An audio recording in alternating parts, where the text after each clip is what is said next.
कि 5 घंटे के कार्यक्रम में ही 10,000 या 15,000 रुपया बर्बाद करके परेशानी उठा के आप क्यों आए? किस कारण से आए हैं? कोई बताए। मेरे पास इसका उत्तर नहीं है। कोई बोले तो हाथ उठाए। आप बोलिए। ठीक है। दूसरी जिज्ञासा मैंने इन लोगों से की कि आप देते क्या हैं इन लोगों को, ये बताइए। आप क्या देते हैं? आप लोगों के पास कोई उत्तर है? मेरे पास तो नहीं है भैया, इसका उत्तर मैं नहीं दे सकता। नहीं है तो आगे बढ़ता हूं।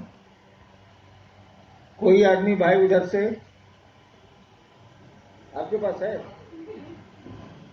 आप बोलिए, वहीं से बोलिए ना भाई। हम लोग आते हैं, अपने अपने कष्ट लेकर आते हैं साहब का पास, और साहब का जो वाणी को सुनते हैं हम लोग, उससे मेरा सब काम हो जाता है। इसे ही कहा गया है आध्यात्मिक शिव चर्चा, जानना पहचानना सीमा की बाहर की बात। और काबिल है। इनकी बात मान ली जाए तो इनको लाभ होता है आने से, इसीलिए ये आते हैं। मेरा कहना है कि आपको आना चाहिए कि हम लोग मिल बैठ के शिव की ओर चलें। कष्ट और परेशानियां तो जब तक जीवन है चलेंगे। सुख भी आएंगे, दुख भी आएंगे, सुविधाएं भी मिलेंगी, परेशानियां भी उठानी होंगी। ये तो चलता ही रहता है, कोई इससे मुक्त नहीं है। हाँ, मैंने इतना जरूर कहा है कि खराब रास्ते में अच्छी सवारी रख लीजिए तो थोड़ा सा जर्किंग कम होगा, यानी धक्का बॉडी को, शरीर को कम लगेगा। खराब रास्ते में आप ट्रैक्टर से जाइए, ट्रैक्टर के डाले पर बैठ के जाइए। खराब रास्ते में एक बार 13 किलोमीटर में हाथी पर चढ़ के गया था। हाथी के पीठ पर कोई हौदा नहीं था, केवल खुली हुई पीठ थी। एक रस्सा साइड में जो बंधा रहता है पीछे से आगे तक का, वो था। आगे पिलवान था। 13 किलोमीटर जंगल के रास्ते से, ऊपर खबर रास्ते से मुझको जाने का मौका मिला। नतीजा क्या निकला कि अब कोई मुझको कहे कि बिना हौदे के हाथी पर चढ़िए तो पहले उसको गोली मार दूंगा। हाथी को तो बेचारा कोई दोष नहीं। वही आप स्कॉर्पियो से जाते, अच्छी गाड़ियों से जाते तो रोड खराब है ये पता तो चलता, लेकिन शरीर को उतना कष्ट नहीं होता। हमने कहा कि जिंदगी में ऊबड़ खाबड़ रास्ते आपको मिलेंगे ही मिलेंगे। आप सवारी शिव की ढूंढ लीजिए, महादेव की ढूंढ लीजिए, जर्क आपको कम लगेगा। महसूस होगा कि धक्का है, लेकिन उसका असर आप पर कम होगा, प्रभाव आप पर कम पड़ेगा। संगोष्ठी का विषय, और उस विषय पर तो बहुत सारी बातें हुई, अच्छी अच्छी बातें हुई। हमको आपको उस पर अमल करना चाहिए, उसको लागू करना चाहिए। हम लोगों ने आजकल शुरू किया है फटाफट, मैंने जल्दी जल्दी। पुराने लोगों को थोड़ी परेशानी हुई है, मंच छूटने लगा है, पैसों की कमी हो गई है। कहीं पहले तो पैसे ज्यादा आते थे मंच से। पहले का सिस्टम था कि बड़े बड़े शिव शिष्य तथाकथित चर्चाओं में बुलाए जाते थे, वो जाते थे। अपना बड़ा सा मोबाइल, पहले कुर्सी दी गई, वीआईपी हैं उनको बुलाया गया है, कुर्सी दी गई, अपना पॉकेट से चाहे 2-4 को असिस्टेंट रखवे करता है, सब हाथ बढ़ाया, मोबाइल लिया, ऐसे ऐसे ऐसे ऐसे करता रहा। जब अनाउंस हुआ कि आ रहे हैं फलना बड़े गुरु भाई, तब वो नहीं सुनेगा, तब तक वैसे करता रहेगा। दोबारा अगर पब्लिक ठीक से मेरा नाम सुन ले, दोबारा जब अनाउंस हुआ तब मोबाइल ऑफ किया, असिस्टेंट को दिया जो उनका पीए हो, और तब गए मंच पर, कॉलर वॉलर ठीक किया, मूछ को जरा ठीक ठाक किया, चर्चा करके उतरे। अब वो इस इंतजार में है कि आयोजक 5,000 देता है कि 10,000 देता है। अगर 2000 दे के बेचारा गरीब आयोजक है, नहीं उसको पैसा हुआ, 2000 1000 दे दिया, तो कहेंगे क्या आप लोग प्रोग्राम करते हैं? ये कोई प्रोग्राम है? ऐसे सिर्फ चर्चा होता है। अगर 10,000 दे दिया, क्या प्रोग्राम किए हैं आप लोग, वाह! हम तो साहब को खबर करबे करेंगे, कमाल प्रोग्राम हुआ। ये स्थिति आ गई थी। लोग चरचरिया कम, महंत ज्यादा होने लगे थे, तो थोड़ा सा उपाय करना पड़ता है, क्या करें हम। हमने कहा कि घूम घूम के आप शीशे से बनाइए, वो मोबाइल पर बनाइए, जैसे मन करे वैसे बनाइए।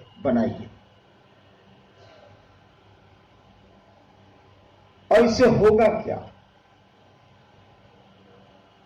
वह शिव जिसको आप बहुत कम देर याद करते थे, अब फटाफट में आपको ज्यादा याद आवेगा। लोगों को बनाइएगा तो शिव याद आएंगे, शिव की परिधि में मन जाए। और जहां मन बार बार किसी चीज पर गया, वो चीज इसको या तो अच्छी लगेगी या बुरी लगेगी। वो फिल्म का गीत आपने सुना ही होगा, बहुत पहले भी मैं कहता था, अगर आप यूं ही मुझसे मिलते रहे, देखिए एक दिन प्यार हो जाएगा। तो मिलना शरीर नहीं होता है। शरीर तो एक साथ एक सहोदर भाई का होता है, मुकदमे होते हैं, पति पत्नी में तलाक के मुकदमे होते हैं, शरीर थोड़े ही मिलता मन है। अगर शिव से आपका मन बार बार जुड़ने लगे तो शिव अच्छे लगने लगे। हम लोग को शिव अच्छे लगते नहीं। हाथ देता होता है इसलिए बढ़िया बाप है, वो बात ठीक है, नहीं दिया तो बस खत्म। लोग नहीं कहता बेटवा साहब, अरे बाबूजी से जब मांगो तब दे देते हैं, इसीलिए फिट है हमारा बाप। और नहीं दिया साला बुढ़ा बकर बकर करते रहता। महादेव के साथ भी यही, हम लोग बर्ताव भी वैसा ही करते हैं महादेव के साथ, जो अपने घर के बूढ़े बुजुर्गों के साथ करते हैं। एक कमरा, बेटा कमा रहा है, बढ़िया है, एक कमरा दे दिया, हमने देखा, एक कमरा दे दिया घर के एक साइड में, माँ या बाबूजी उसमें रहते हैं, समय पर खाना मिल गया, जरूरत हुई तो दवा भी चली गई। घर के किसी भी आयोजन में उससे राय नहीं ली जाती। घर के दैनिक कार्यक्रमों में उससे कोई परामर्श नहीं लिया जाता। बाप आज खाएगा क्या, यह डिसीजन बहू लेती है या बेटी लेती है या बेटा लेता, उसे नहीं पूछा जाता। कहे कि अब तो 70 साल का हो गया, इससे पूछ के क्या होगा, जे दे दो साल खाएगा। क्या आप महादेव के साथ ऐसा नहीं करते हैं? घर में एक पूजा घर बना दिया, कोई है जो जल चढ़ा देता हूं या प्रणाम कर लेता हूं या अगरबत्ती जला देता हूं, आपको कोई मतलब नहीं है। जरूरत पड़ी, कोई कष्ट आया तो पहुंच गया पूजा घर में, कहा काम हो गया, फिट है, काम नहीं हुआ, अनफिट है। तो जो घर के बूढ़े बुजुर्गों की स्थिति है, महादेव भी तो बुजुर्ग है, उसकी भी यही स्थिति है। मैंने कहा कि उसको अपने घर में शामिल करो, अपने दैनिक रूटीन में शामिल करो शिव को। और इसीलिए मैंने कहा कि जो 108 बार आप बैठ के नमः शिवाय करते रहे कई हजार साल से, करिए, हम नहीं रोक रहे हैं आपको, लेकिन टुकड़े टुकड़े में नमः शिवाय करिए आप।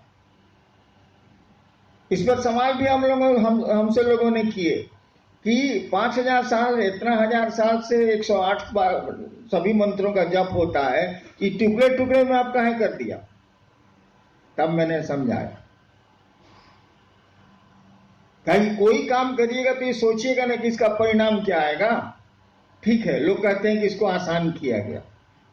अगर कैंसर की दवा आसान कर दी गई है और कैंसर नहीं ठीक होता है, तो आसान चिकित्सा बढ़िया कि भारी चिकित्सा बढ़िया? साला ठीक ही नहीं होता आसान से, तो हम क्या करें, भारी तो करना ही पड़ेगा। हमने कहा कि टुकड़े टुकड़े में आप नमः शिवाय करिए। अभी बैठे हैं, सांस पर नमः जाने दीजिए, शिवाय उतरने दीजिए, एक बार करिए, छोड़ दीजिए। फिर थोड़ी देर के बाद सांस पर याद आ जाए शिव, या माहौल मिल जाए वैसा, या कोई कारण हो, सांस पर एक बार नमः चढ़ाइए और शिवाय उतार दीजिए। जब भी सांस पर नमः शिवाय करेंगे आप, जिसको अजपा जप बोलते हैं, करेंगे आप, आपका मन शिव की ओर जाएगा ही जाएगा। माला पर करेंगे तो मन बकरी पर भी जा सकता है, अन्य कामों में भी जा सकता है। लेकिन ये लोग कहते हैं कि नमः शिवाय करते हैं, मन ही नहीं ठहरता। हमने कहा जरा एक बार नमः शिवाय करिए तो ठहरता है कि नहीं ठहरता है? ठहरेगा ही ठहरेगा। इस तरह से दिन भर में जो बार मन करे तब आप कीजिए, कंटिन्यूअस करिएगा तो गड़बड़ाएगा, लगातार करिएगा तो गड़बड़ाएगा। चलिए, विषय तो है कि जिज्ञासा और समाधान देखते हैं। जिज्ञासा क्या? वारसलीगंज से हैं। शिव कार्य में हम कैसे आगे चल पाएंगे?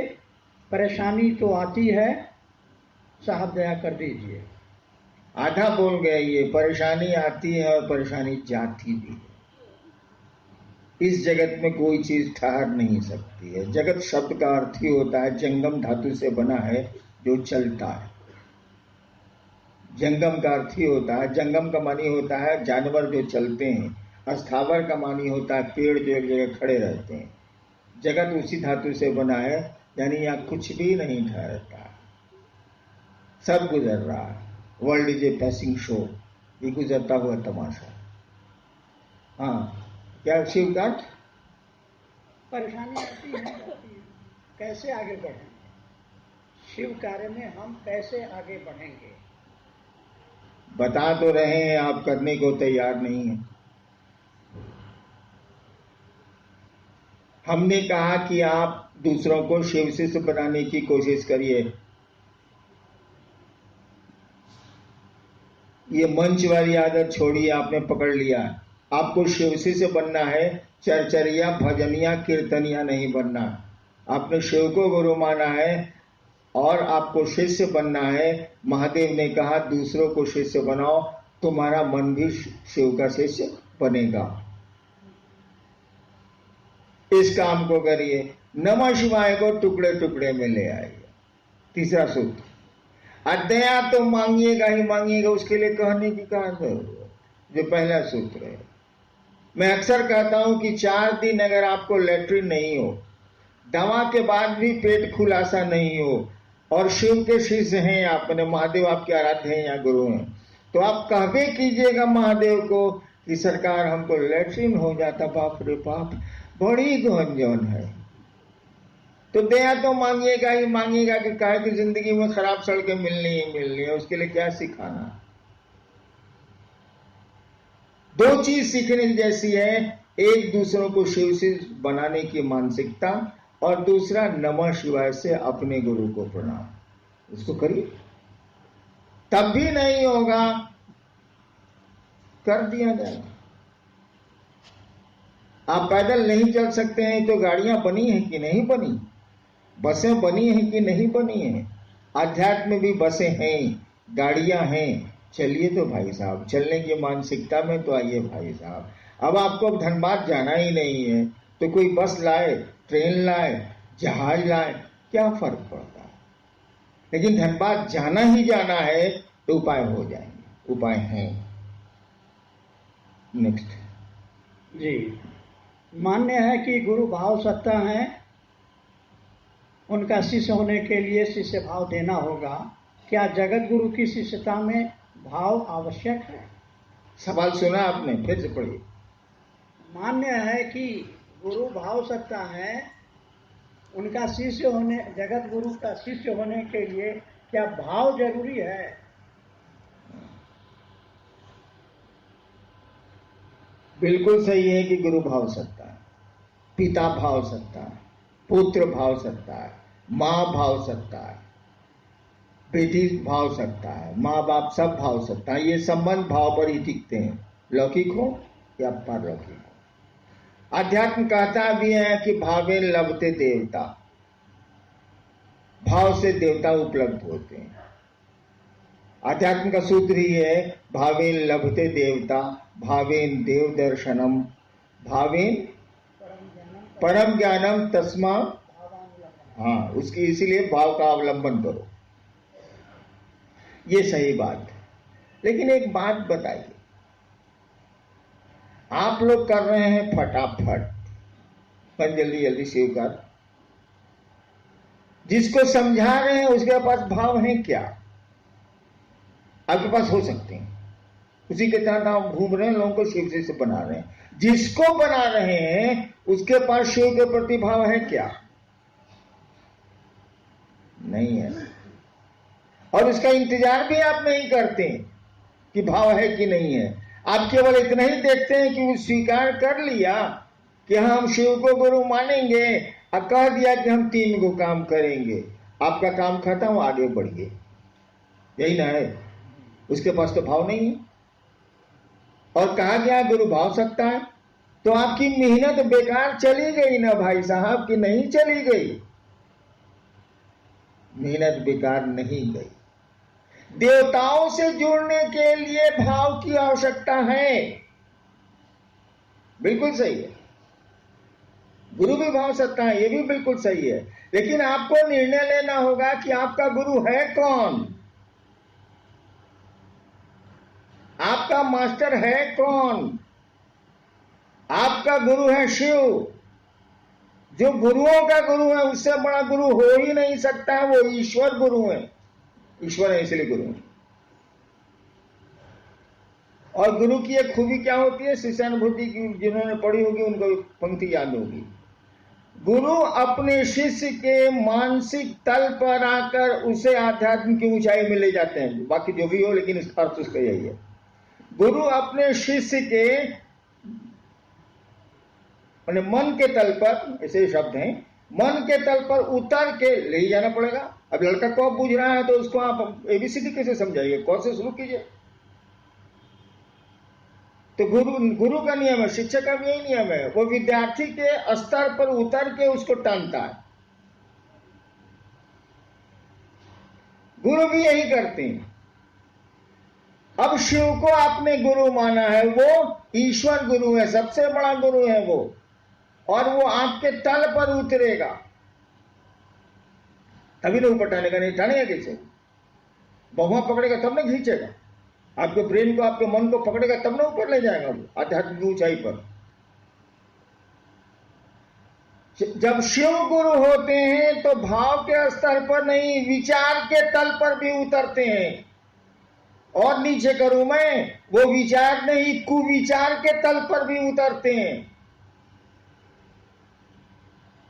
ठीक है, गुरु भाव सकता है, शिव भी गुरु के रूप में भाव सकता है, लेकिन गुरु के रूप में उस भाव सत्ता को विचार और कुविचार के तल पर, गलत विचार, कुविचार के तल पर आना पड़ता है अपने शिष्य के लिए।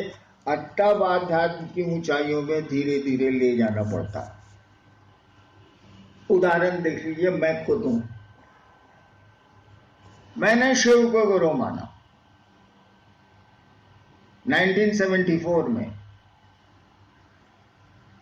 तरह तरह की साधना छोड़ा, कौन कौन धंधा पूजा पाठ में नहीं किया, छोड़ दीजिए, लंबी कहानी है। अंत में हमने सोचा अब कहां जाए। कल परसों मैं 10:30 बजे के बाद टीवी खोलता हूं, फिर जिंदगी में खोलता ही नहीं हूं, दिन में नहीं खोलता। तो मैं चैनल बदल बदल के फिल्म खोज रहा था। साला जो फिल्म हम लगावे चाटे साला, जो फिल्म लगावे चाटे साला, जो फिल्म लगावे चाटे साला, सब फिल्म लगा लिए, सब चाट गया। 2 मिनट देख के निहारिका बैठी हुई थी। हमने कहा, निहारिका अब क्या करें, हम विवश हैं, अब तो शिव को गुरु मानना ही पड़े। क्या करें साला, कोनो चैनल में बढ़िया फिल्म नहीं, सब छाट रहा। यानी वो घटना मैंने उसमें जोड़ी। तो मैंने शिव को गुरु माना था, किसी के कहने और पढ़ के नहीं, मैंने शिव को गुरु माना था, मेरे मन में एक ख्याल आया कि गुरु भगवान होते हैं तो भगवान गुरु काहे नहीं है। रात के 2 बजे श्मशान में एक ख्याल आया था। मैं श्मशान में तो आदमी अकेले बैठता ही है, और मैंने सुना था कि शिव भगवान को कहते हैं। मैंने शिव को गुरु मान लिया। मानने को तो मान लिया भाई साहब, लेकिन मेरी मना स्थिति का आप अंदाज कर लीजिए। तो आपके पास, हमने कई बार कहा है कि आपके पास एक अंग्रेज, आपके दादाजी की एक मोटरसाइकिल है, BSA इंग्लैंड की थी, वो अब खराब है, उसके मिस्त्री भी नहीं मिलते हैं, सामान भी नहीं मिलता है। आप बड़ी चाहत रखे हुए हैं कि एक दादा की मोटरसाइकिल है, कम से कम दिखाने के लिए, चलने भर के लिए तो बन जाए। आप सब गैरेज में गए हैं, मोटरसाइकिल के गैरेज में, और सबने पैसे लिए हैं और किसी ने ठीक से नहीं बनाया। आपको मालूम होता है कि एक बूढ़ा मिस्त्री है जो अब मोटरसाइकिल नहीं बनाता है, लेकिन है वो बड़ा पुराना, महादेव है वो बड़ा पुराना। आपको अब शौक है मोटरसाइकिल बनाने का, तो क्या करिएगा, जाइएगा ही जाइए।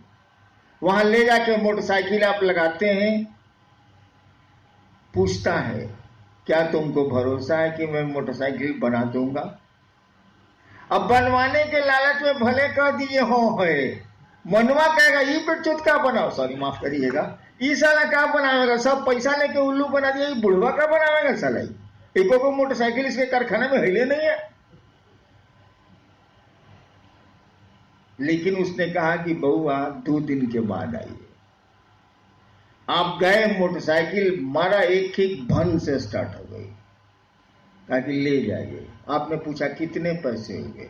उसने कहा कि मैं अब मोटरसाइकिल बनाता नहीं, मैं पैसे नहीं लूंगा, तुम जाओ। अब आप उस मोटरसाइकिल से चले कुछ दिन, मस्ती से शहर देखता रहा कि साला बाबा दादा आदम जमाने का मोटरसाइकिल चला रहा है, जे जो है से देखे साला उसको। हाँ, नई चीजें खूबसूरत होती हैं तो पुरानी चीजें भी खूबसूरत होती हैं। अब कोई कहेगा कि मेरी मोटरसाइकिल खराब है, उसको राय दीजिएगा, उसी के पास जाओ, साला पैसों नहीं लेता है, कमाल का बनाता है। तो मैंने भी शिव को गुरु माना था, तो ये सोच के माना था कि साला और गुरु तो बेईमानी करेगा तो पंपलेट भी छाप सकते हैं उसके खिलाफ। ये महादेव का बड़ा करेगा, कुछ नहीं देगा तो साला उसके खिलाफ पंपलेट छापेंगे तो पब्लिक है मारेगा साला। सचमुच में मैं सोचता था, और क्या क्या धंधा नहीं करता था कि शिव हमारा कुछ भी बिगाड़ ले। बनाने का तो कहां सवाल, बनाने की बात आदमी तब सोचता है विश्वास हो, भरोसा हो। मुझको कुछ था ही नहीं। मैं सोचता था कि कुछ हो, इसको पावर है तो मेरा बिगड़ेगा, बिगड़ो। जितना उल्टा काम आप शिव पूजा में जो करते हैं, ठीक मैं उसको उल्टा कर रहा हूं, बिगड़ो। आइए अब उसी बात पर विचार से शिव गुरु से जुड़ा जा सकता है। हमने कहा कुविचार से भी जुड़ा जा सकता है। उनके बारे में गंदे विचार हो तब भी जुड़ा जा सकता है। शिव देवता से नहीं जुड़ा जा सकता, शिव गुरु से जुड़ा जा सकता है। क्योंकि वो तो जानता ही है कि विद्यार्थी सलाम को करिए भी करेगा, इसको पढ़ने का मन नहीं करता। इसीलिए मास्टर तो अपनी जिम्मेवारी निभाएगा, कैसे पुला के आपको पढ़ा कर कलेक्टर बना देगा। तो शिव भी जानते हैं कि जगत का प्राणी है, जीव भाव के आकर्षण में है। शिव भाव में कैसे जाएगी, कैसे आगे ऐसा लगी। और तब वो विचार करेंगे कि सुंदर विचार शिष्य के नहीं है, तो हमारे सुंदर विचार हो ये जाए तो तहार कौन जरूरत बाबू, हमार कपड़ा साफे बा तो धोबी क्या कहे जाए। जब सब ठीक ही है तो गुरु के पास क्यों जाएंगे हम? या तो सब गड़बड़ है, सब कुछ विचार भी गड़बड़ है। भाव तो बहुत ऊपर की चीज है, भरोसा होगा, विश्वास होगा तब न भाव जगह, तब भी वो जुड़ते हैं। और मैं इसका उदाहरण हूं। केवल मैंने सोच लिया था कि मेरे पास अब कोई चारा नहीं है, सारा टीवी चैनल में कोनो बढ़िया फिल्म नहीं है, अब क्या करें हम बाप। मैंने शिव को गुरु मान लिया, पूरी तरह निराश। हताश, महादेव के प्रति जितने दुर्भाव हो सकते हैं मेरे पास थे। लेकिन गुलाब के फूल को गुस्से में मरोड़िए या प्रेम से उसको सूंघिए, दोनों के परिणाम बराबर होंगे, दोनों में सुगंध रहेगी। गुरु की यही खूबी है कि मास्टर को गाली देता रहता है विद्यार्थी, तब भी वो जानता है कि इसको पढ़ने का मन नहीं है, इसीलिए ऐसा करता है और धीरे धीरे इसको पढ़ाता है। तो ये बिल्कुल सही है कि गुरु भाव सकता है, लेकिन शिव गुरु आपके विचार के तल तक उतरते हैं, यानी फटाफट आपका पूरी तरह कार्य करे। विचार के तल पर ही नहीं उतरते हैं भाई साहब, आपके कुविचार के तल पर भी उतरते हैं। खाली स्वीकार करिए नहीं भी चलेंगे। शिव का गुरु मानेंगे तो मर्द के स्वीकार करिए।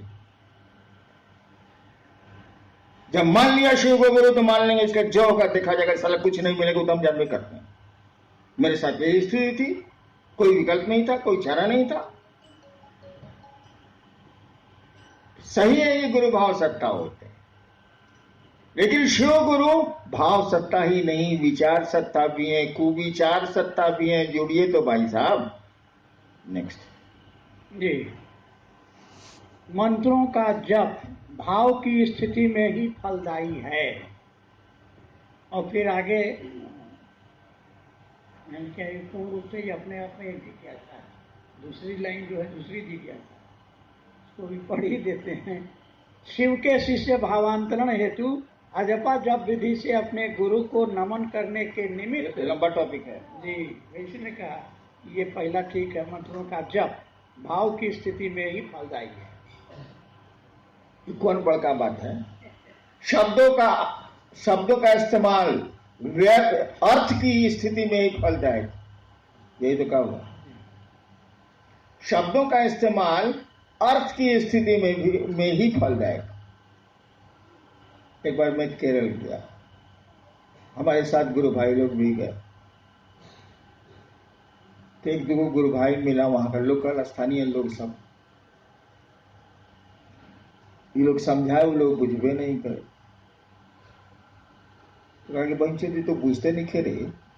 गुरु भाई साहब आपस में बतियाया, उसका कान खड़ा हो गया जो बोल रहा था। हमसे आके कहते हैं मुन्ना सिंह कि सर हमको लगा कि हिंदी पूछता है वो, हम लोग घसक दिए कहीं पिटा नहीं जाए। हाँ भाई, तो अब वो अर्थ ही नहीं समझ रहा है तो आप गाली दिए चाहे प्रशंसा कीजिए, बतवा बराबर है। लेकिन अर्थ समझ रहा है तो उसके परिणाम आपको लेने पड़ेंगे। अगर प्रशंसा आपने दी है तो आपको सम्मान मिलेगा, आपने गालियां दी हैं तो आपको अपमान मिलेगा। वही कहा गया मंत्रों का जो परिणाम है वो भाव प्रवेश से ही होगा।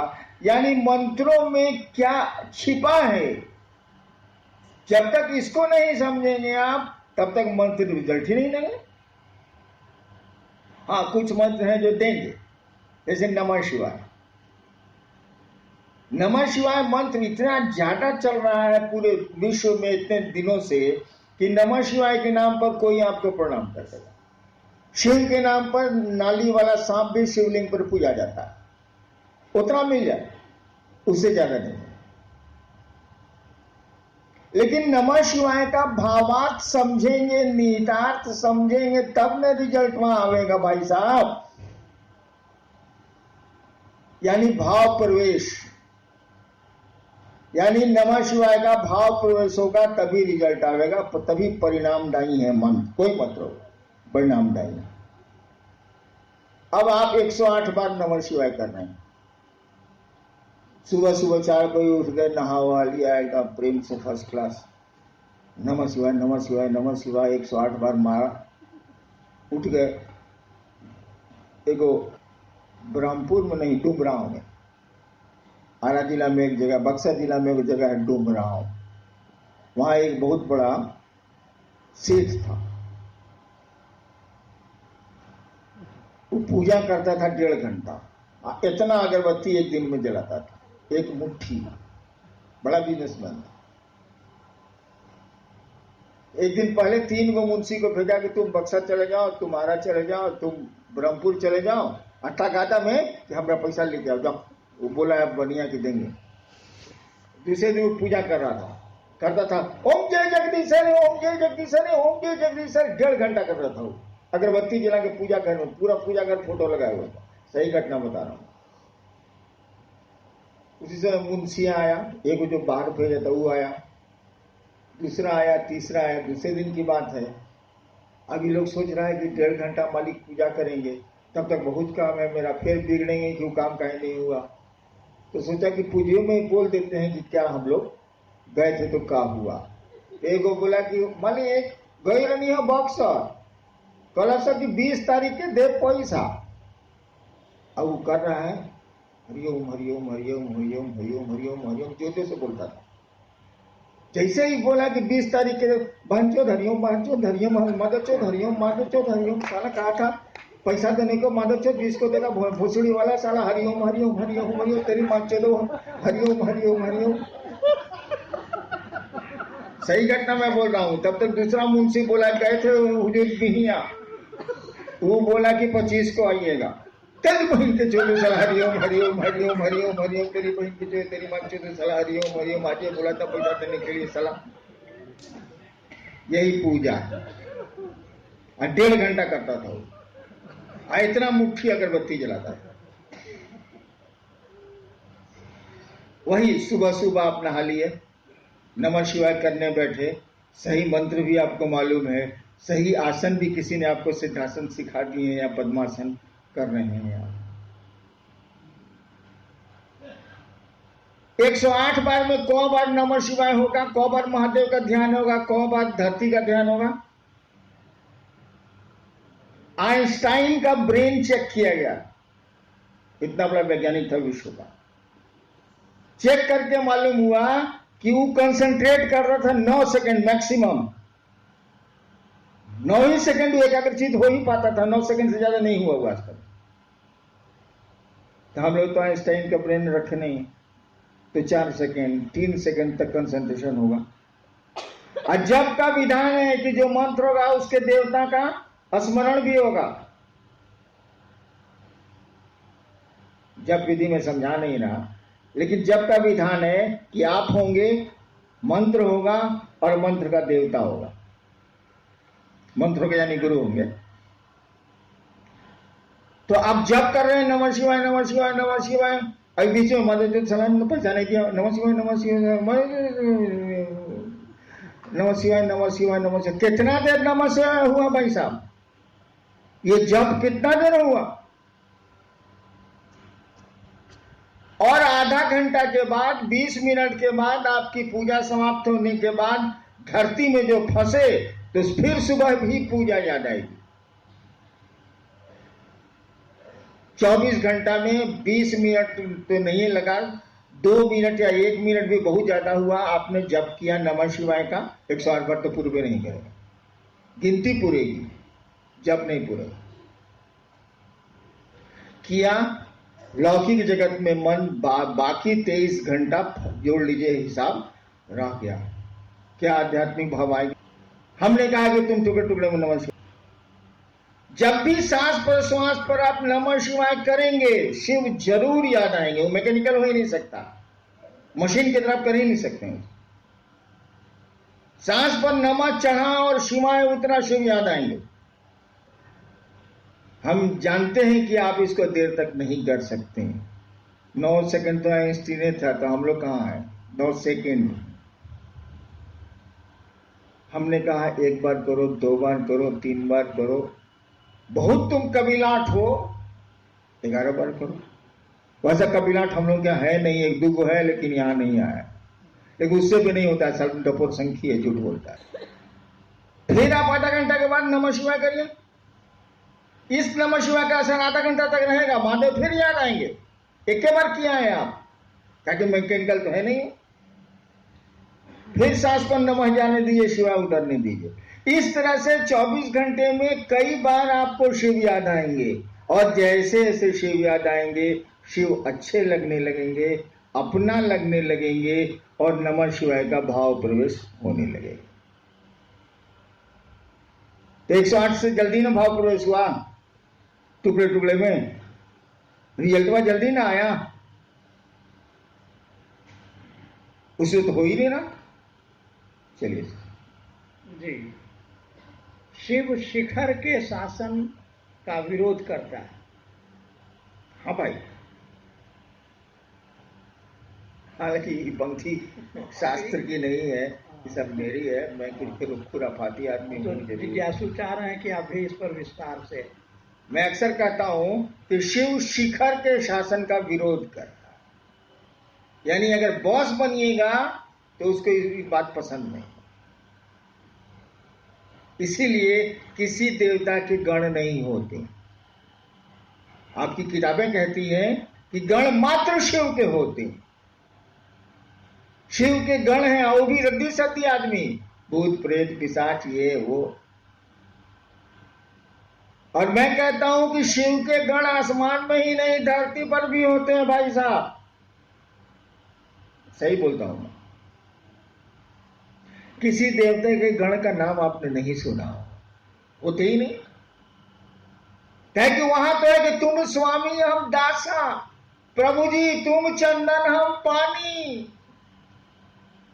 वहां तो दास भाव है कि सरकार जे छिए इसे अपने ही छिए। शिव के साथ ऐसा नहीं है। शिव कहते हैं कि तुम मुझको देवता समझते हो, मैं तुमको मित्र समझता हूं। इसीलिए जो गण हैं वो शिव के लोग हैं।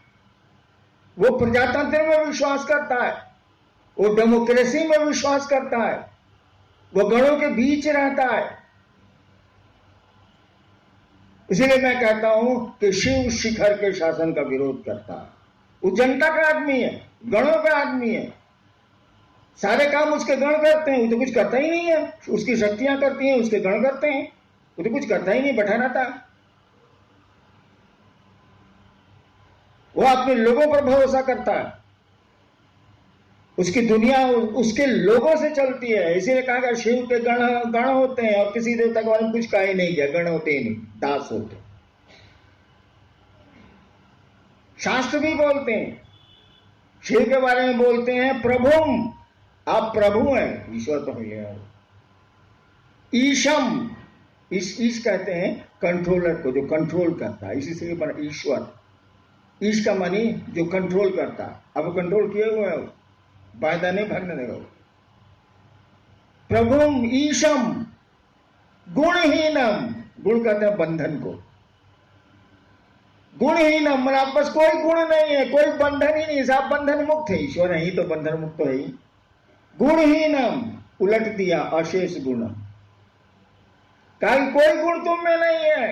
अब गुण गिनाएगा तो सारा खत्म नहीं होता। शिव का तो यही पैराडॉक्स है। कहा कि गुणहीनम, आपको कोई गुण नहीं है। हाँ भाई, ईश्वर है तो गुण कहां से है। फिर कहता है कि अशेष गुणम, जितना गुण गिनाते हैं फिर पहुंच जाता है। अब क्या करें हम।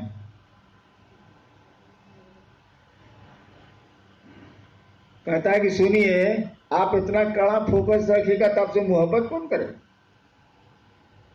इतना कड़ा फोकस है आपका, बाप रे बाप, ईश है, प्रभुम है, गुणहीन है, अशेष गुणम है, तो हम लोग का अकेले नहीं काम कर रहा, आपको धरेगा कौन। कहा कि प्यार तो सब बराबर पर होता है, इतना अप डाउन में कैसे होगा। कहा जाता है बाघ का बच्चा बाघ से नहीं डरता। शिव अपने गणों से जाने जाते हैं, इसीलिए उनके गण उनसे नहीं डरते। और शास्त्र कहते हैं लास्ट में, गणाभरणम, हे शिव आपके आभूषण ही है आपके गण, आपके लोग। आप उन्हीं आभूषणों से शोभा पाते हैं। आभरण आभूषण का नाम गणाभरणम, गण आपके आभूषण है, उसके बिना तो आप शोभा ही नहीं पाते हैं। यानी शिव लोगों में जीता। शिव के नाम पर नाली का सांप भी पूजा जाता है शिव मंदिरों में। वो लोगों के बीच जीता है, गणों के बीच रहता है। गण माने आदमी, गणतंत्र से बना है, लोगों के बीच में रहता है। और तब मैंने कहा शिव शिखर के शासन का विरोध करता है। जब भी बॉस बनिएगा अपने को ऊपर ले जाइएगा, शिव की नजर में खटकेगा, क्योंकि वो तो जनता का आदमी। वो तो जितने नीचे के लोग हैं उनका आदमी, नीचे के लोग मतलब लोग सबका उनका आदमी है, उसकी अलग कोई आइडेंटिटी नहीं है, अलग कोई अस्तित्व नहीं है। शिव अपने गणों के चलते ही जाने ही जाते हैं, शक्तियों के चलते जाने जाते हैं। कहा जाता है कि शक्तियां शिव का प्रकटीकरण है, शिव अपनी शक्तियों से जाने जाते हैं, शिव अपने गणों से जाने जाते हैं, अन्य देवताओं में ऐसा नहीं है। ये हो जाएगा लेट। आइए महादेव का काम करें, हम मरे चाहे जिए रहे अगली कतारों में। जीवन जय, नहीं तो मरण होगा, यातना नहीं अब रण होगा। रश्मि रथी जीवन जय, या तो शिव को धरती पर गुरु के रूप में उतारेंगे, गुरु उतर जाएंगे, शिव उतर जाएंगे, शिव को धरती पर उतारेंगे, या नहीं जीवन जय नहीं तो मरण हो। लेकिन इसके लिए भी लोग तैयार नहीं है। कल मंडल जी को कहा कि मंडल जी हम लोग बोझा बने हुए हैं धरती का, साला महादेव का काम नहीं हो रहा। 40 साल से ईमानदारी से मैं खट रहा हूं, मैं अपनी बात जानता हूं, दूसरों की नहीं जानता, बिल्कुल अपनी समझ से ईमानदारी से खट रहा हूं, और साला कुफ्र है कि टूट ही नहीं रहा, ये महादेव का काम बढ़ ही नहीं रहा है। तब रह के क्या होगा, साला धरती के हम लोग बोझा हो गए, चलिए हम लोग जल दरिया में डूब जाए। मंडल जी को कहा, मंडल जी के भाव से मुझको लगा कि नहीं सर आपको डूबना है, डूबिए, हमको रहने दीजिए। आप सबों को प्रणाम।